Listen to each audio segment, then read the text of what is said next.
Hello, this is my Health Magicka PvE Warden build. I'm going to go through what the build uses and what skills it uses.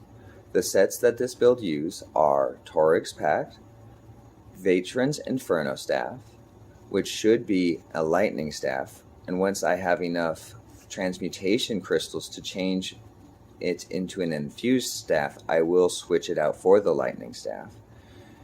Zan, 2 pieces of Trainee, Malacath's Band of Brutality, and 2 pieces of Endurance.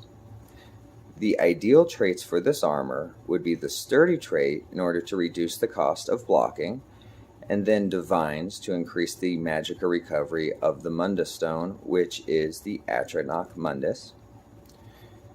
These are all the pieces that I have. The front bar is a Lightning Staff Torug's Pact infused with the Shock Enchantment, and the back bar is obviously the Vateshran's Inferno Staff infused with a Flame Enchantment. This is in order to gain as many sets as possible, as Torug's is only on the front bar, while it will still affect the back bar enchantment when it's up. The food is Longfin Pasty with melon sauce. It probably should be the sugar skulls, as that would give additional stats including health recovery. Here are the skills.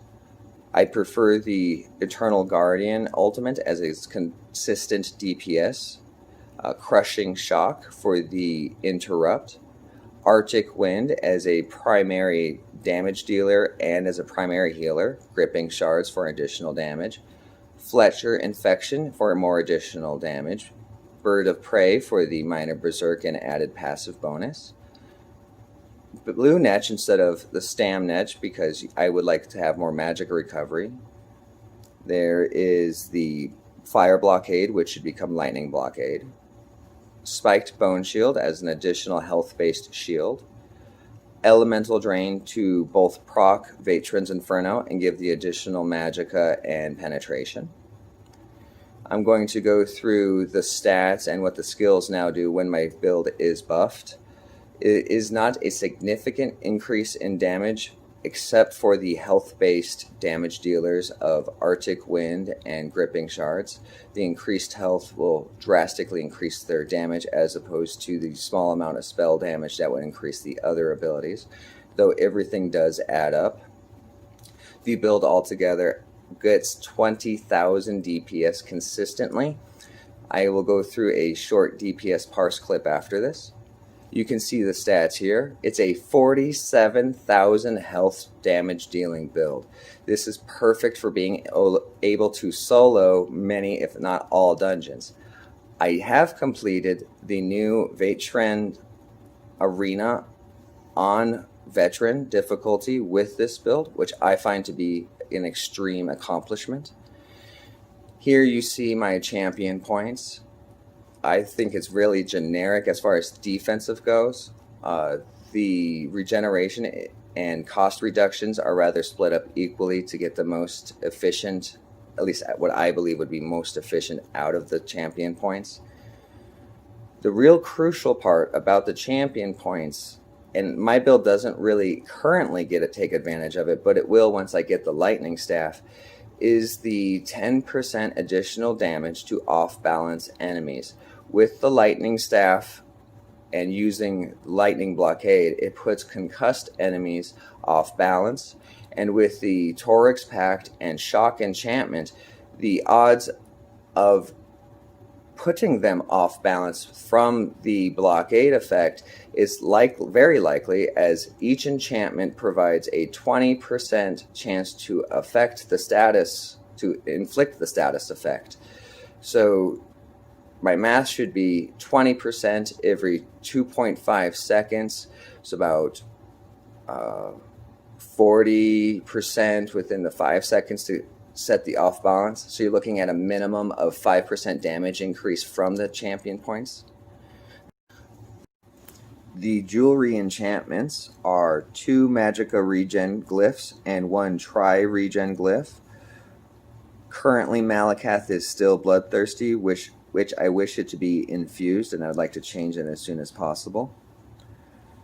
The traits on the jewelry are 2 healthy and 1 bloodthirsty. Again, I do not wish it to be bloodthirsty.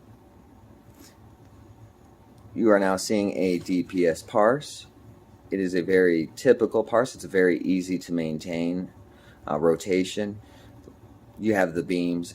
Of course, I am not as efficient as many computer players, as I do not have the ability to have timers and add-ons that inform me of when to most efficiently push when which ability happens. So this is more of a what I feel is best, and I'm not trying to do an absolutely perfect parse. So this is a typical parse for this build, illustrating that it can pretty easily get 20,000 damage per second, which is required to complete Veteran Vateshran Hollows, as the final boss is nothing but a DPS check. Up until that point, the arena is a lot of fun. You can use a lot of different builds to get through it, and then the final one is pure DPS checks, single target at that. There's almost no mechanics. You just figure out the order in which to go through the portals. You do that, you use your DPS, and then you're done. I've seen players with as little as 12,000 health get through this arena because all it is a DPS check. So this is why this DPS on this build is so important. Even though you probably won't ever be able to get this build dead, it still is imperative that you can get that 20,000 mark in order to complete the content. I felt like if this build could not complete that content, it really wouldn't be a good enough build to show people. It is able to defeat veteran dungeons by itself solo, not just the arena, but like Darkshade's Caverns 2. It's completed hard mode solo runs.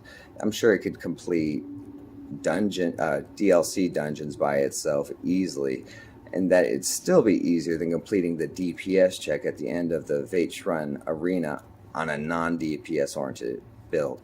It could be real easy to slot Mother Sorrow, slot those perfected trial gear sets, and just complete the whole arena no problem. But I don't like doing that. I like being imaginative and unique. Thank you very much for my video, and I hope you enjoyed it, and I hope you have a wonderful day. The jewelry enchantments are 2 Magicka Regen Glyphs